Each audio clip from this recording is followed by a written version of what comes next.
Oke, Assalamualaikum warahmatullahi wabarakatuh. Perkenalkan, nama saya Muhammad Ridwan dari Universitas Negeri Padang dengan jurusan Teknik Elektronika, Program Studi Pendidikan Teknik Informatika dan Komputer. Oke, pada kesempatan kali ini saya akan menjelaskan sedikit program, yaitu program QUI. Seperti yang kita ketahui bahwa di dalam pemrograman struktur basis data banyak sekali program-program atau fungsi-fungsi yang digunakan. Salah satunya itu yaitu program QUI, di mana program QUI ini digunakan untuk mempermudahkan para pengakses program QUI untuk mempermudahkan mereka dalam menggunakan program tersebut. Oke, yang pertama yang akan saya bahas di sini adalah include atau file header. Seperti yang kita ketahui bahwa di dalam pemrograman terlebih dahulu yang kita harus mempersiapkan itu yaitu include atau file header, di mana file header inilah yang berfungsi untuk menyediakan perintah-perintah yang akan kita gunakan di dalam pemrograman kita. Seperti itu. Jadi ketika kita tidak menggunakan include tersebut atau file header yang tersedia untuk kita menggunakan perintah di dalam pemrograman kita, maka perintah yang akan kita panggil itu tidak akan tampil. Oke, yang pertama saya akan jelaskan file header di sini pada poin pertama, pada baris pertama, yaitu include stdio.h. Di mana include ini atau file header ini berfungsi untuk digunakan untuk memanggil perintah input output, seperti contoh in main, in tampil, terus in input dan lain-lain sebagainya untuk fungsi-fungsi yang akan kita gunakan. Baris selanjutnya adalah include windows.h, di mana include ini atau file header ini digunakan untuk memberikan warna font pada program kita. Jadi ketika seseorang programmer ketika ingin membuat programnya lebih menarik, lebih bagus, maka lebih bagus ia menggunakan include atau file header windows.h ini, karena ia dapat memberi program kita tampil lebih menarik. Seperti itu. Baris ketiga atau baris selanjutnya adalah include konya.h. Jadi include konya.h ini adalah digunakan untuk menampilkan hasil antarmuka kepada pengguna. Contohnya itu seperti gchar, contohnya lagi seperti return null, seperti itu, dan lain-lain sebagainya. Di dalam program juga fungsi comment ini memang digunakan. Ada yang sebagian programmer menggunakan, ada sebagian enggak. Tapi sebenarnya fungsi comment ini memang sangat diperlukan. Karena apa? Karena comment inilah yang akan menjelaskan apa aja fungsi-fungsi dari program yang kita buat. Seperti fungsi in main apa maksudnya, fungsi tampilan apa maksudnya, seperti itu. Oke, di dalam program QUI ini saya membuat struct, di mana struct ini akan mendeklarasikan variabel yang saya buat di dalam program saya. Seperti contoh, di dalam program saya buat struct pesakit, mana struct tersebut yang akan menampung nilai apa aja yang akan terdapat dari struct tersebut. Seperti contoh, di dalam program saya menyediakan struct. Nah, jadi struct pesakit inilah yang akan menampung segala integer atau char yang terdapat di dalam struct pesakit tersebut. Nah, seperti contoh yang saya buat pada baris ke-12 hingga baris ke-18. Nah, seperti yang kita lihat pada baris ke-18 ini, tertulis itu adalah struct pesakit, terus ada bintang link, di mana struct ini merupakan struct bersarang yang memiliki pointer link untuk mengarah ke simpul berikutnya. Nah, jadi di dalam program QUI ini kita juga harus mendeklarasikan pointer dan simpul, yang mana pointer tersebutlah yang akan berfungsi untuk mengarah dari simpul pertama ke simpul kedua, ke simpul ketiga, dan simpul berikutnya. Seperti itu. Jika tidak ada pointer, maka program QUI kita tidak akan berjalan, karena pointer inilah yang akan berfungsi untuk mengarah dari simpul pertama ke simpul berikutnya. Seperti itu. Di dalam program saya juga saya mendeklarasikan dua simpul, yaitu simpul depan dan simpul belakang, seperti ini. Selanjutnya, pada poin 22. Pada poin 22 dan poin 25 itu adalah pemanggilan fungsi yang telah saya deklarasikan, yaitu fungsi main, fungsi include, fungsi dequeue, dan fungsi display atau fungsi tampilan. Seperti itu. Oke. Selanjutnya pada poin 27. Pada poin 27 ini bernama fungsi inMain. Fungsi ini merupakan fungsi menu pilihan yang telah saya deklarasikan. Seperti itu. Selanjutnya adalah pada poin 28 hingga poin 30. Pada poin 28 hingga poin 30 ini merupakan sintaks yang digunakan untuk memberikan warna pada program kita, memberikan warna latar program, memberikan warna pada tulisan program supaya program kita akan lebih menarik lagi. Nah, pada memberikan warna pada program kita tidak menggunakan nombor dan abjad sembarangan. Ia ada ketentuan tersendiri. Seperti itu. Contohnya seperti color 1A akan memberikan warna seperti ini. Color 2B akan memberikan warna seperti ini. Color 0D akan memberikan warna seperti ini, dan lain-lain sebagainya. Seperti itu. Nah, ketika kita ingin membuat menu pilihan di dalam program QUI kita harus kita bisa menggunakan fungsi perulangan. Salah satunya itu fungsi perulangan do switch, seperti itu, do while. Oke, pada poin 31 hingga poin 34 itu merupakan output yang akan secara langsung tiba, akan tampil secara tersendiri, seperti itu. Oke, pada fungsi 35 di sini terdapat fungsi perulangan do while, di mana fungsi do while ini digunakan untuk menampilkan menu yang akan terjadi pada program di QUI kita. Seperti itu. Yang saya telah deklarasikan yaitu menu input, display, delete, dan exit. Oke, selanjutnya pada poin 21 dan poin 22 itu merupakan output yang akan kita isi sendiri. Jadi nanti tampilannya itu adalah memasukkan bilangan nomor. Kita akan input misalnya nomor 1, maka akan keluar input memasukkan data QUI. Seperti itu.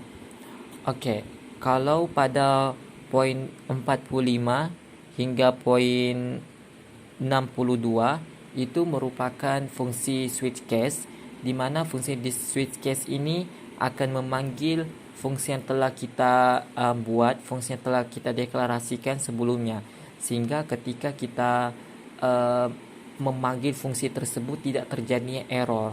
Seperti itu. Jadi ketika kita membuat menu pilihan ini, berarti kita juga harus membuat switch case. Nah, karena ia akan menampilkan apa yang kita akan input. Seperti itu.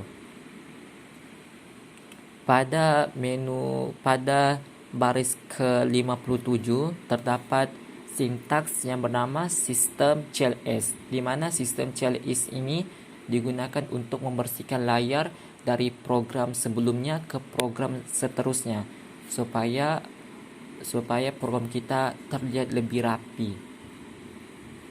Seperti itu. Oke, selanjutnya pada poin um, pada poin 70. Pada poin 70 ini tertulis sintaks um, PLH tanda seru sama dengan 4, di mana fungsi ini berfungsi untuk menampilkan ketika kita memilih menu pilihan selain 4, yaitu input, tampilkan data QUI, terus menghapus data QUI, dan exit. Ketika kita memilih menu pilihan yang lebih daripada 4, yang tidak atau tidak sama daripada 4 yang telah kita deklarasikan, maka pilihan kita salah. Seperti itu. Oke, selanjutnya pada poin 74. Pada poin 74 ini merupakan fungsi input data QUI, di mana fungsi inilah yang kita akan gunakan untuk menginput data apa saja yang program atau pengguna ingin memasukkan dalam array QUI. Nah, seperti itu. Seperti yang dapat kita lihat pada program yang telah saya buat, seperti nama lengkap, ID pasien, alamat lengkap, sakit atau masalah, dan lain-lain sebagainya. Seperti itu. Selanjutnya pada poin 95. Pada poin 95 ini menunjukkan belakang sama dengan 0. Berarti simpul yang terakhir akan mengarah ke 0. Seperti itu. Selanjutnya pada poin 103. Pada poin 103 ini berfungsi untuk menghapus data QUI, atau biasa kita sebut dengan istilah QUI adalah DQUI. Seperti itu. Jadi dapat kita lihat pada program yang telah saya buat bahwa saya telah deklarasikan struct pesakit bintang data, di mana data tersebut akan mengarah ke depan. Seperti itu. Jadi nanti fungsi DQUI ini akan menghapus apa saja data-data atau elemen-elemen yang kita udah nggak butuhkan lagi di dalam program QUI tersebut. Oke, selanjutnya adalah pada poin 124. Pada poin 124 ini berfungsi sebagai untuk menampilkan data atau elemen-elemen yang telah kita input sebelumnya. Seperti itu. Jadi ketika data atau elemen-elemen yang belum kita masukkan di dalam QUI, maka ia akan muncul data kosong. Seperti itu. Kemudian jika data tidak kosong, maka ia akan muncul data-data yang telah kita input pada fungsi berikutnya. Seperti itu. Jadi dapat kita lihat sendiri pada program yang telah saya buat bahwa nama lengkap %s, di mana %s ini adalah mengcopy nama yang telah kita input sebelumnya. Seperti itu. Dan memanggil data sama dengan nama. Itu sangat berfungsi sama dengan %s. Jadi %s ini adalah untuk mengcopy nama yang telah kita input sebelumnya. Seperti itu. Dan ketika kita mengcopy untuk menampilkan QUI yang ingin kita tampilkan, kita harus memanggil variabel yang telah kita deklarasikan. Seperti contoh di dalam program saya telah membuat data dengan nama. Jika kita tidak memanggil variabel yang telah kita deklarasikan, maka tampilan tidak akan berjalan. Seperti itu. Jadi ketika kita ingin mengcopy untuk menampilkan data atau elemen pada QUI, kita harus memanggil data sama dengan nama. Ini sangat penting karena untuk memanggil variabel tersebut. Karena jika kita tidak panggil variabel tersebut, maka tampilan kita tidak akan berjalan. Nah, seperti contoh di dalam program saya. Oke, sekarang saya akan run program saya. Saya akan run program saya untuk compile apakah untuk mencek apakah program saya benar apa tidak. Seperti itu. Oke. Semua sintaks yang telah saya input tidak ada yang salah, maka kita siap untuk run atau F10.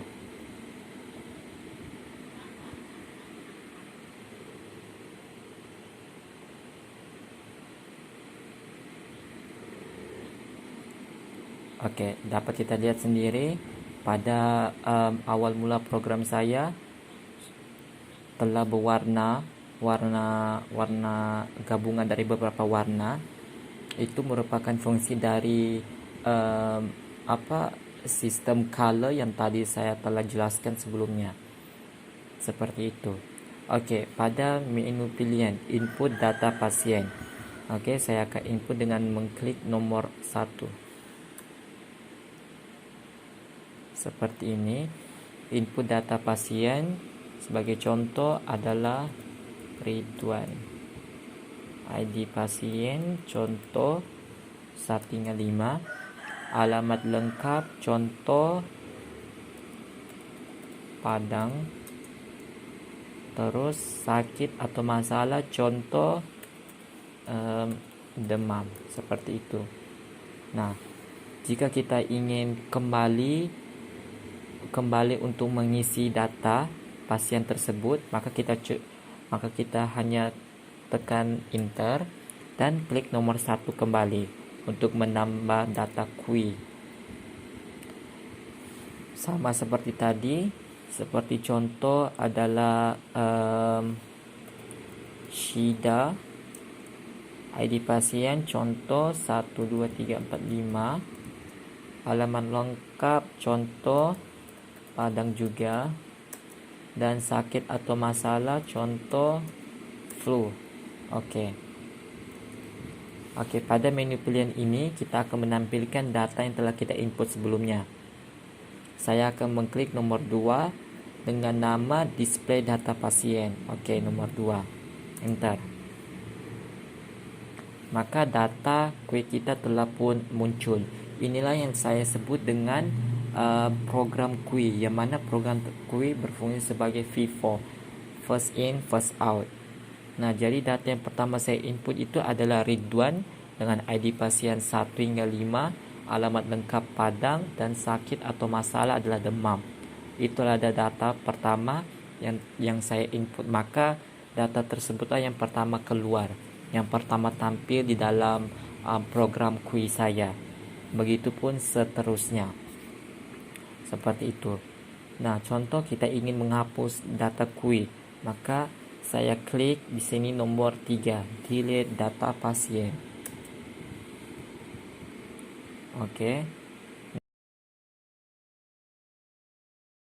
Itu telah dihapus. Seperti itu. Dapat kita lihat sendiri pada tampilan program saya. Oke. Saya ingin pilih nomor 5. Misal saya ingin pilih nomor 5. Maka pilihan menu salah, silakan pilih kembali. Seperti itu. Nah, jadi misalnya saya pilih 4, maka program akan otomatis keluar dari tampilan. Seperti itu. Seperti mana yang kita ketahui bahwa di dalam program struktur data, terlebih dahulu kita harus mendeklarasikan include atau file header yang akan kita gunakan di dalam program kita. Seperti contoh adalah include stdio.h. Jadi include atau file header ini berfungsi untuk memanggil perintah input output, yang seperti contoh in main, terus in tampil atau void tampil, terus in input atau void input, dan lain sebagainya. Seperti itu. Kemudian pada baris kedua include konya atau .h. Jadi include konya atau .h ini berfungsi untuk menampilkan hasil antar muka kepada pengguna. Seperti contoh get char, return 0, dan lain sebagainya. Kemudian pada baris ketiga itu include windows.h. Jadi include Windows.h ini hanya digunakan untuk file header untuk memberikan warna font. Hanya digunakan untuk memberikan warna font pada program kita supaya program kita terlihat lebih menarik lagi untuk digunakan. Seperti itu. Baik, sebagaimana yang kita ketahui bahwa komen juga memang diperlukan di dalam program untuk menjelaskan setiap baris atau sintaks yang kita gunakan di dalam program kita, supaya orang ketika melihat program kita jelas bahwa sintaks yang kita gunakan berfungsi seperti ini, Oke. Kemudian selanjutnya pada poin ke-12 itu merupakan fungsi main, yang mana fungsi main akan menampilkan selamat datang di program angka searching Sumatera Barat. Ia akan menampilkan perintah itu.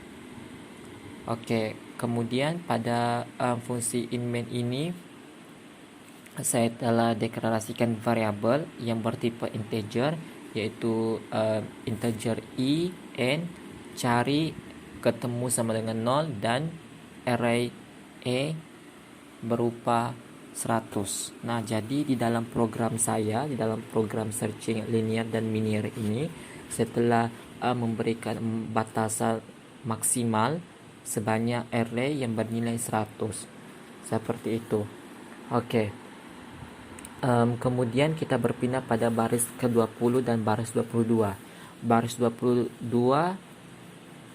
itu merupakan sintaks yang digunakan untuk memberikan warna pada program. Sebagaimana yang telah saya jelaskan sebelumnya, bahwa sintaks color ini, sintaks sistem color ini merupakan fungsi yang tersedia di include file header Windows.h. Jadi ketika tidak ada Windows.h, maka tampilan color kita tidak akan muncul pada program kita. Seperti itu. Kemudian kita berpindah pada baris ke-20 dan 31. Baris ke-20 dan 31 itu merupakan sintaks yang digunakan untuk memasukkan bilangan maksimal 100, untuk memasukkan bilangan yang ingin kita input pada program kita. Seperti itu. Selanjutnya pada baris ke-33.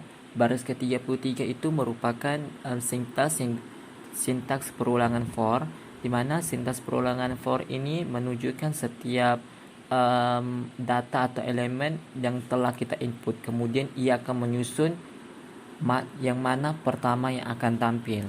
Seperti itu. Nah, seperti yang kita lihat pada contoh baris ke-44. Contoh baris ke-44 ini merupakan fungsi perulangan for juga, di mana fungsi perulangan for ini tersedia dengan if dalam kurungan array i sama dengan cari. Nah, jadi elemen atau data yang telah kita input sebelumnya, ia akan diproses pada baris ke-44 ini, karena disinilah ia akan memilih yang mana data yang pertama akan muncul.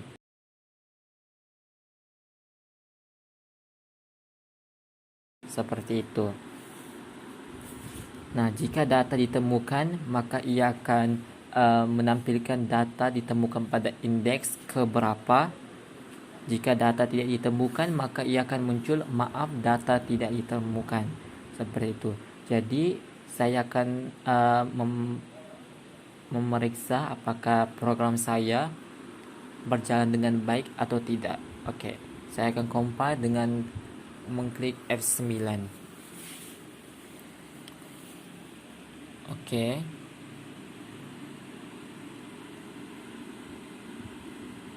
Oke, seperti ini.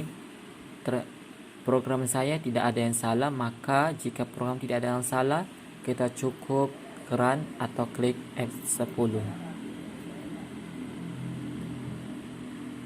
Seperti itu.